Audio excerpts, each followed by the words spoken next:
አንድ አምላክ በሚሆን በአብ በወልድ በመንፈስ ቅዱስ ስም ሚያዝያ 17 በዚች ቀን የዘብዴዎስ ልጅ የወንጌላዊ ዮሐንስ ወንድም ሐዋርያው ያዕቆብ በሰማዕትነት አረፈ።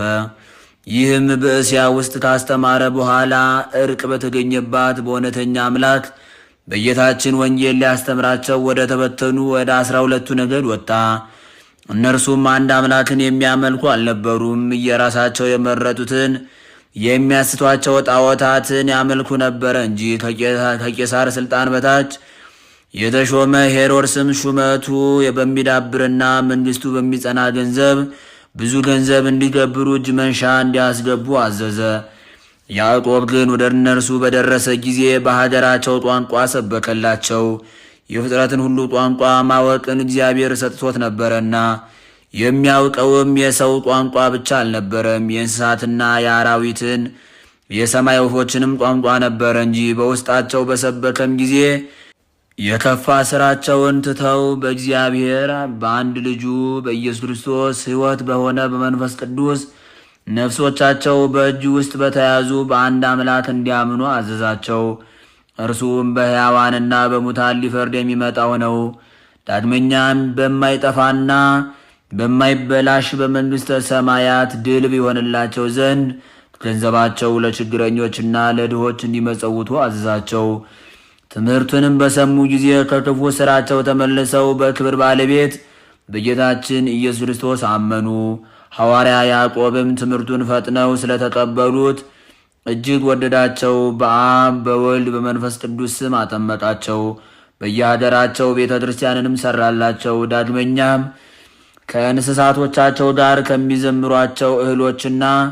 ከሚዘሯቸው እህሎችና ከወይን አትክልቶች ፍሬዎች ለካህናት ለድሆች ምግብ ሊሆን ለቤተ ክርስቲያን የመጀመሪያ መባ እንዲሰጡ አዘዛቸው። ሕዝቡም በአንድ ቃል ያዘዝከንን ሁሉ እኛ እናደርጋለን አሉት። ከዚህም በኋላ ከእንስሳት መጀመሪያ የተወለደውን ከእህሉም ቀዳማያቱንና አስራቱን ለቤተ ክርስቲያን አመጡ። ሄሮድስም ቅዱስ ያዕቆብ ለቤተ ክርስቲያን መባ ይሰጡ ዘንድ እንደሚያዝ በሰማ ጊዜ እጅግ ተቆጣ።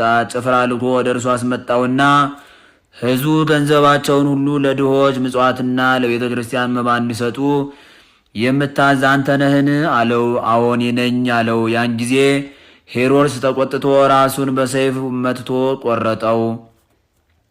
በኢየሩሳሌምም ሁከትና ሽብር ሆነ። ደግሞ ከፋሲካ በዓል በኋላ ሊገድለው አስቦ የሐዋርያት አለቃ ጴጥሮስን ወስዶ አሰረው። የእግዚአብሔርም መልአክም ሄሮድስን ቀሰፈው።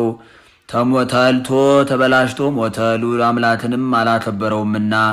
የቅዱስ ያዕቆብን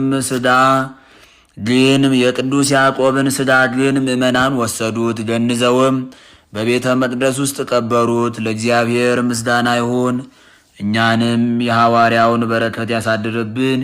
የሐዋርያው ያዕቆብ በረከትም ከእኛ ጋር ትኑር ለዘላለሙ አሜን። ሰላም እብል ሐዋርያ ፍንወ እህወ ወንጌላዊ ዮሐንስ እንተ ይሄሉ ሕያወ